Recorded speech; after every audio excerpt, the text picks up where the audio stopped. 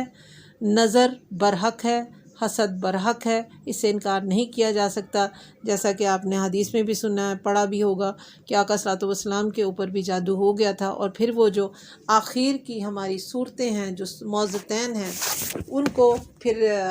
دیا گیا کہ بھیجا گیا کہ آپ اس کا اہتمام کریں۔ تو یہ وہ چیز ہے کہ قرآن شروع جو ہوتا ہے وہ ابتدا ہوتی ہے اس کی الحمد شریف سے، اللہ کی تعریف سے، اور قرآن کا اختتام ہوتا ہے ان نیگیٹو پاورز کے ساتھ لڑنے والے وہ جو دو ہتھیار ہیں، وہ یہ صورتیں ہیں جن کے بارے میں کہا گیا معوذتین، اور ان معوذتین کا آپ اہتمام کریں تو کوئی دنیا کا جادو آپ پر اثر نہیں کر سکتا۔ آپ نماز پڑھیں اور پاکی پلیتی کا دھیان رکھیں تو آپ پر جادو اثر نہیں کر سکتا۔ تو یہ چیزیں کچھ ایسی ہیں، آپ اللہ کے کلام سے اپنا اور اپنے بچوں کو اللہ کی حفاظت میں دیں، اور آپ ذکر کر کے یہی معوذتین پڑھ کے آپ ان کا حصار کریں اور ان کو اپنے رب کی حفاظت میں دے دیں، تو آپ کے امانت میں اللہ پاک اس کی حفاظت کرتے ہیں اور اس کو کوئی نقصان نہیں پہنچا سکتا۔ تو لیکن ایمان کی بات ہے کہ آپ کی نیت کیا ہے اور آپ کا ایمان کیا ہے، کہ آپ کا یقین ہے اس بات پر کہ اللہ کی ذات بڑی اس کی طاقت جو ہے وہ شیطان کی طاقت سے کئی گنا زیادہ ہے، کرنے والا جادو اس سے کئی گنا زیادہ طاقتور میرا رب ہے، اور میرے رب کی طاقت بے حساب ہے، اور اس کی طاقت اور اس کی قدرت کا کوئی انتہا اور کوئی لمٹ نہیں ہے۔ تو اب کہنے کا مقصد، جو سمجھانے کا مقصد یہ تھا کہ یہ جو جادو کا معاملہ تھا، جو کہ حضرت سلیمان کے بارے میں تھوڑا سا بتا دیں کہ حضرت سلیمان کے بارے میں یہ تھا کہ آپ کے وہ بادشاہت تھی، جو جانور ہیں ان کی بولیاں جانتے تھے، اور آپ کو بہت ساری چیزوں کے اوپر تصرف تھا جو اللہ تعالیٰ نے آپ کو دے رکھا تھا۔ ہر نبی کی کوئی نہ کوئی خصوصیت ہوتی ہے، یا کوئی نہ کوئی اللہ تعالیٰ ان کو معجزاتی طاقت عطا کرتے ہیں۔ تو حضرت سلیمان کا جو مقام و مرتبہ تھا، تو یہ جو تھے نا یہودی یا نصارہ، یہ ان کو جادوگر کہا کرتے تھے۔ تو اس میں تردید آ رہی ہے ان آیات مبارکہ میں ان کے کہ حضرت سلیمان جو تھے وہ جادوگر نہیں تھے، اور اس کی تردید ہمارے قرآن پاک میں آ رہی ہے۔ اس سے پہلے جو تورات تھی، جو بھی انہوں نے اپنی کتابوں میں رد و بدل کر کے تحریف کر کے انہوں نے ان کے بارے میں جو کانسیپٹ بنا رکھا تھا وہ غلط تھا۔ اور یہ تھوڑے سے واقعات بھی آئے گا اس کے اندر، تھوڑی سی ڈیٹیلز بھی آئیں گی، اور پھر وہ جو دو فرشتے آئے تھے جو آسمان سے نیچے بھیجے گئے تھے، ہاروت اور ماروت، اور ان کی وجہ سے پھر وہاں پر جو یہ جادو اور یہ اس کا عمل شروع ہوا تھا۔ جادوگر آپ دیکھیں کہ فرعون کے دربار میں بھی بہت زیادہ موجود تھے، اس لیے کہ یہ وہ چیزیں ہیں جو کہ لیول اس وقت کا جو ذہنی لیول تھا اس وقت کے لوگوں کا، وہ ان مافوق الفطرت چیزوں کو، یعنی کہ جو آپ کی فطرت سے ہٹ کر چیزیں ہوتی ہیں، ان چیزوں سے بڑے امپریس ہوتے تھے، اور وہ چیزوں کو ان کو قابو کرنا چاہتے تھے، اور کسی بھی طریقے سے وہ ان جادوگروں پہ زیادہ بلیو کرتے تھے، ضعیف الاعتقادی بہت زیادہ تھی، اور وہ ان یعنی کہ وہ جو موجود چیزیں تھیں ان چیزوں کے اوپر یعنی کہ ان کو مانتے تھے، اور جو ایک اللہ کے نبی جنہوں نے اللہ کی جب حضرت موسیٰ علیہ السلام نے اس سارے بنی اسرائیل کو وہاں سے نکالا، ان کے فرعون کے ظلم سے بچایا، پہلے تو ان کا مقابلہ ہوا، وہاں پر آتے ہیں جب نبوت مل جاتی ہے تو جادوگروں کے ساتھ ہی ان کا مقابلہ ہوتا ہے۔ یہ یاد رکھیں، سب سے پہلا ان کا جو مارکا ہوا تھا، جو اللہ تعالیٰ نے ان کو عصا دیا اور اس میں کہا کہ یہ تم اس کو پھینکو گے تو یہ سانپ بن جائے گا، تو یہ کچھ معجزات جو اللہ تعالیٰ نے ان کو دیے، طاقت دی ان کو، اس لیے کہ ان کا مقابلہ بھی جادوگروں کے ساتھ تھا۔ تو وہاں پر یہ ہوا کہ وہ جادوگر بھی یہ سب کچھ کر سکتے تھے، تو انہوں نے جب اپنے ان کی لاٹھیاں بھی جب سانپ بن گئی، لیکن جو ان کا عصا تھا وہ اتنا بڑا اژدہا بنا کہ انہوں نے ساری ان کو کھا لیا، ان سانپوں کو۔ تو جادو جو تھا وہ یہ اس لیے اس وقت عطا کیا گیا، یہ معجزات اس وقت اتنے زیادہ تھے، یہ جتنے بھی نبیوں کو معجزات عطا کیے گئے، کہ اس وقت کے انسان کا جو ذہنی لیول تھا، نفسیاتی لیول تھا، وہ اتنا ہی تھا۔ یوں جو انسانی فطرت جو ہے یا انسانی ذہن جو ہے وہ ترقی کرتا گیا، تو جس وقت پیک آف دا ٹائم آتا ہے ہسٹری میں کہ جو انسان ہے اس کا ذہنی لیول، اس کا نفسیاتی لیول ایسا ہو جاتا ہے کہ جو گزشتہ تاریخ تھی، یعنی جو جتنے بھی انبیاء کو حضرت آدم علیہ السلام سے لے کر حضرت عیسیٰ علیہ السلام تک کے تمام نبیوں کے جو واقعات ہم دیکھتے ہیں، تو ان کے اندر ہمیں پتہ چلتا ہے کہ حضرت موسیٰ علیہ السلام، حضرت عیسیٰ علیہ السلام یا ڈیفرنٹ جو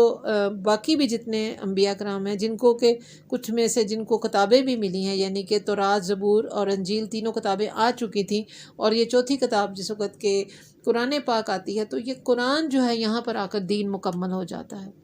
قرآن کے اندر میں نے جیسے کہ ڈیٹیلز پہلے بھی بتائی تھی کہ اس میں ماضی کے واقعات بھی ہیں، اس لیے ہیں کہ آپ ان سے عبرت پکڑیں اور آپ ان کی حقیقت کو سمجھیں، اور آپ اس سے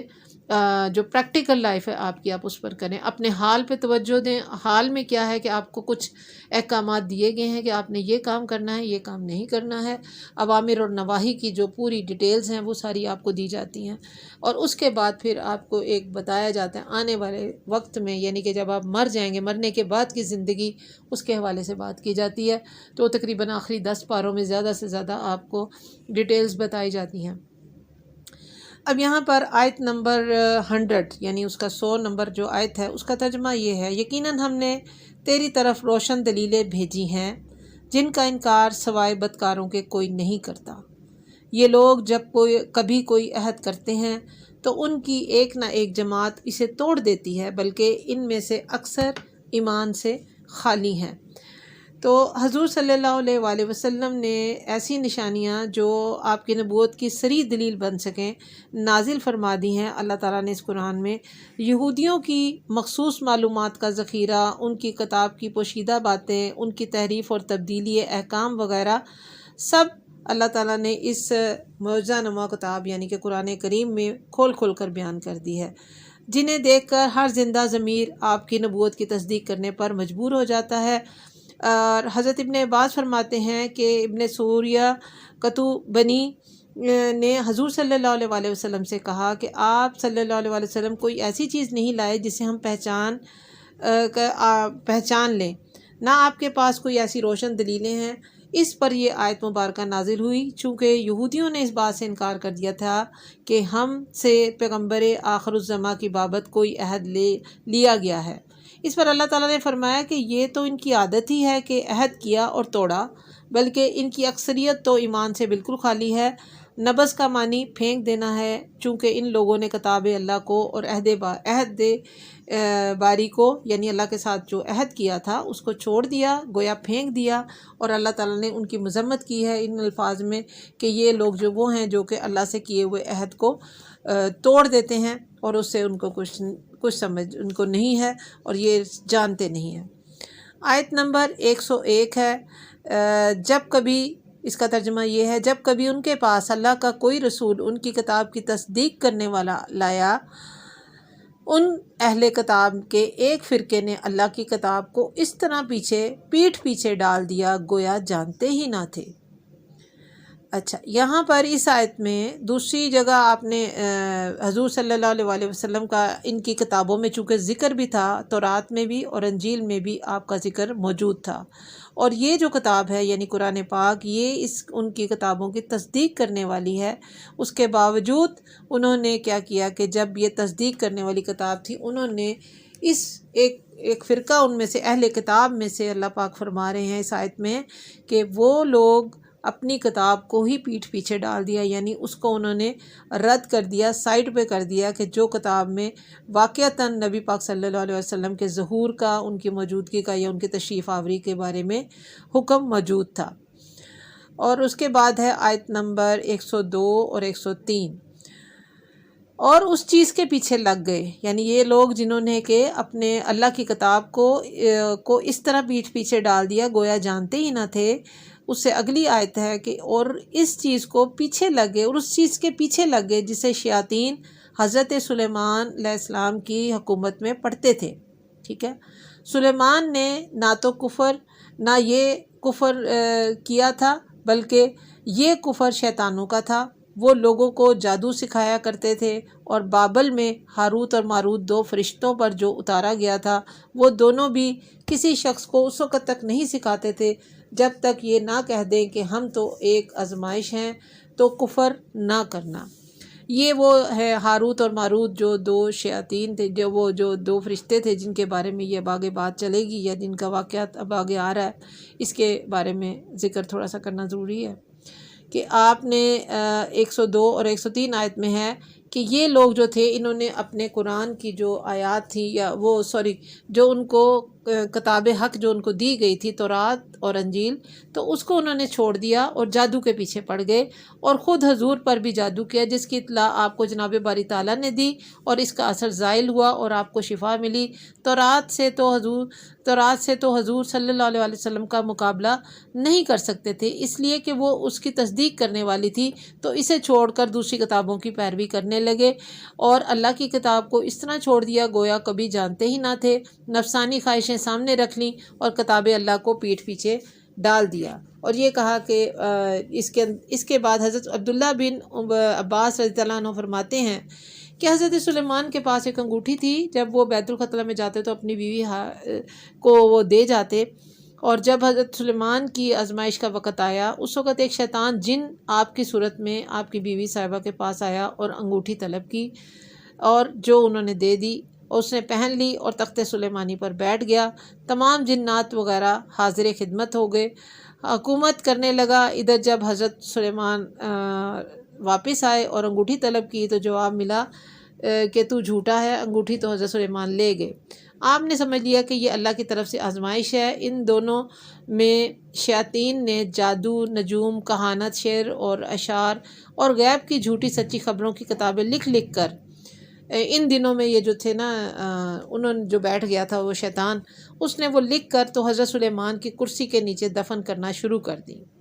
آپ کی آزمائش کا یہ زمانہ جب ختم ہوا، آپ پھر دوبارہ تخت و تاج کے مالک ہوئے۔ عمر طبعی کو پہنچ کر جب رحلت فرمائی تو شیاطین نے انسانوں سے کہنا شروع کیا کہ حضرت سلیمان کا خزانہ اور وہ کتابیں جن کے ذریعے سے وہ ہواؤں اور جنات پر حکمرانی کرتے تھے، ان کی کرسی تلے دفن ہے۔ چنانچہ جنات اس کرسی کے پاس نہیں جا سکتے تھے، اسی لیے انسانوں نے اسے کھودا تو وہ کتابیں برآمد ہوئیں۔ بس ان کا چرچا ہو گیا اور ہر شخص کی زبان پہ چڑھ گیا کہ حضرت سلیمان کی حکومت کا راز یہی تھا، بلکہ لوگ حضرت سلیمان کی نبوت سے بھی منکر ہو گئے اور آپ کو جادوگر کہنے لگے۔ حضرت صلی اللہ علیہ وسلم نے اس بات کی عقدہ کشائی فرمائی، اور آپ نے اللہ کے فرمان ربی کا یہ نازل ہوا۔ اس کے مطابق آپ نے بتایا کہ جادوگری کا یہ کفر تو شیاطین کا پھیلایا ہوا ہے، حضرت سلیمان اس سے بری الذمہ ہیں۔ اسی زمانے میں مشہور ہو گیا کہ شیاطین علم غیب جانتے ہیں۔ ٹھیک ہے، تو حضرت سلیمان نے ان کتابوں کو صندوق میں بھر کر دفن کر دینے کے بعد یہ حکم جاری کر دیا کہ جو یہ کہے گا اس کی گردن ماری جائے گی۔ بعض روایتوں میں ہے کہ جنات نے ان کتابوں کو حضرت سلیمان کے انتقال کے بعد آپ کی کرسی تلے دفن کیا، اور ان کے شروع صفحے پر لکھ دیا تھا کہ یہ علمی خزانہ آصف بن برخیہ کا جمع کیا ہوا ہے۔ جو حضرت سلیمان بن داؤد کے وزیر اعظم، مشیر خاص اور ولی دوست تھے۔ یہودیوں میں مشہور تھا کہ حضرت سلیمان نبی نہ تھے بلکہ جادوگر تھے۔ اسی بنا پر یہ آیتیں نازل ہوئیں اور اللہ کے سچے نبی نے ایک سچے نبی کی برات کی اور یہودیوں کے اس عقیدے کا ابطال کیا، یعنی اس کو رد کیا۔ وہ حضرت سلیمان کے نام نبیوں کے زمرے میں سن کر بہت بدکتے تھے، اس لیے تفصیل کے ساتھ اس واقعے کا بیان کر دیا۔ ایک وجہ یہ بھی ہوئی کہ حضرت سلیمان نے تمام موذی جانوروں سے عہد لیا تھا، جب انہیں وہ عہد یاد کرایا جاتا تھا تو وہ ستاتے نہ تھے۔ پھر لوگوں نے اپنی طرف سے عبارتیں بنا کر جادو کی قسم کی منتر تنتر بنا کر ان سب کو آپ کی طرف منسوب کر دیا، اور جس کے رد میں یہ آیت مبارکہ نازل ہوئی ہے۔ حضرت خواجہ حسن بصری کا قول ہے کہ حضرت سلیمان علیہ السلام کے زمانے میں جادوگروں کا ہونا قرآن سے ثابت ہے، اور حضرت سلیمان کا حضرت موسیٰ کے بعد ہونا بھی قرآن سے ظاہر ہے۔ داؤد اور جالوت کے قصے میں بھی ہے، اور بلکہ حضرت ابراہیم علیہ السلام سے بھی پہلے حضرت صالح علیہ السلام کو ان کی قوم نے کہا تھا انما انت من المساحرین، یعنی تو جادو کیے گئے لوگوں میں سے ہے۔ پھر فرماتا ہے کہ وما انزل، بعض تو کہتے ہیں یہاں پر ما نہ فیہ ہے، یعنی انکار کے معنی ہے۔ یہاں پر یہودیوں کے اس دوسرے اعتقاد کی کہ یہ جادو فرشتوں پر نازل ہوا، اس آیت میں تردید کر دی گئی ہے۔ ہاروت ماروت لفظ شیاطین کے بدل ہیں، اور اس کا مطلب یہ ابن عباس فرماتے ہیں جادو اللہ کا نازل کیا ہوا نہیں ہے۔ ربیہ بن انس فرماتے ہیں ان پر کوئی جادو نہیں اترا۔ اسی بنا پر یہ آیت کا ترجمہ یہ ہوگا کہ یہودیوں نے اس چیز کی تابعداری کی جو حضرت سلیمان کے زمانے میں شیطان پڑھا کرتے تھے۔ حضرت سلیمان نے کفر نہیں کیا، نہ اللہ تعالیٰ نے جادو کو ان 2 فرشتوں پر اتارا جسے اے یہودیوں تمہارا خیال ہے کہ جبرائیل اور میکائیل کی طرف سے ہے، بلکہ یہ کفر شیطانوں کا ہے جو بابل میں لوگوں کو جادو سکھایا کرتے تھے، اور ان کے سردار 2 آدمی تھے جن کا نام ہاروت و ماروت تھا۔ اور یہ جو تھے حضرت عبد الرحمن بن ابزی کہتے ہیں کہ یعنی داؤد اور سلیمان دونوں بادشاہوں پر بھی جادو نہیں اتارا گیا، یہ کہ وہ اس سے روکتے تھے کیونکہ یہ کفر ہے۔ امام بن جریر نے اس کا زبردست رد کیا ہے۔ اور ہاروت و ماروت 2 فرشتے ہیں جنہیں اللہ نے زمین کی طرف اتارا ہے اور اپنے بندوں کی آزمائش اور امتحان کے لیے انہیں جادو کی تعلیم دی، لہٰذا ہاروت و ماروت اس فرمان ربی کو بجا لاتے رہے۔ یہاں پر ایک اور حدیث جس کی تفصیل جو ہے کچھ ڈیٹیلز اس کی عمومی طور پہ جس کو پھر جوڑا جاتا ہے تمام واقعات کے ساتھ، اس کو بھی ڈیٹیل سے دیکھ لیتے ہیں۔ رسول اللہ صلی اللہ علیہ وسلم فرماتے ہیں کہ جب آدم علیہ السلام کو اللہ تعالیٰ نے زمین پر اتارا اور ان کی اولاد پھیلی اور زمین میں اللہ تعالیٰ کی نافرمانی ہونے لگی تو فرشتوں نے کہا کہ دیکھو یہ کس قدر برے لوگ ہیں، کیسے نافرمان اور سرکش ہیں، ہم اگر ان کی جگہ ہوتے تو ہرگز اللہ کی نافرمانی نہ کرتے۔ اللہ تعالیٰ نے فرمایا اچھا تم اپنے میں سے 2 فرشتے کو پسند کر لو، میں ان میں انسانی خواہشات پیدا کرتا ہوں اور انہیں انسانوں میں بھیجتا ہوں، پھر دیکھتا ہوں کہ وہ کیا کرتے ہیں۔ چنانچہ انہوں نے ہاروت و ماروت کو پیش کیا۔ اللہ تعالیٰ نے ان میں انسانی طبیعت پیدا کی اور ان سے کہہ دیا کہ دیکھو بنی آدم کو تو میں نبیوں کے ذریعے اپنے حکم احکام پہنچاتا ہوں،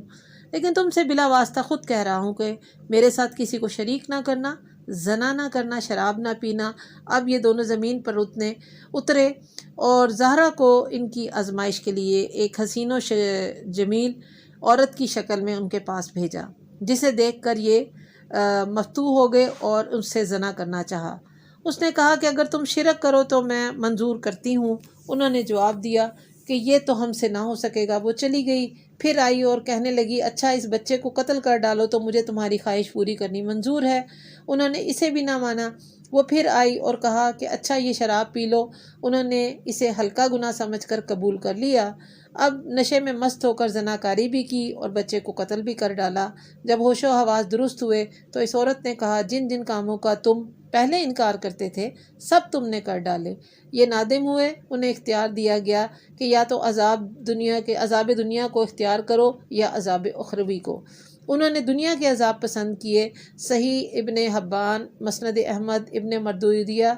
ابن جریر، ابن عبد الرزاق میں یہ حدیث مختلف الفاظ سے مروی ہے۔ ابن مردویہ کی روایت میں یہی ہے کہ ایک رات کو اثناء سفر میں حضرت عبداللہ بن عمر رضی اللہ تعالیٰ عنہ نے حضرت نافعہ سے پوچھا کیا زہرہ تارا نکلا ہے؟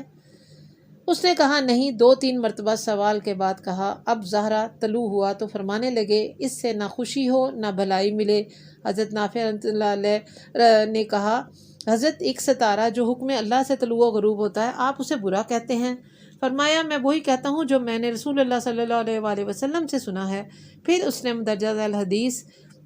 با اختلاف تھوڑے سے الفاظ میں ان کا تھوڑا چینج تھا اور انہوں نے سنائی کہ حضرت کعب رضی اللہ عنہ والی روایت مرفوع ہے اور بعض میں ہے کہ زہرہ ایک عورت تھی اور اس نے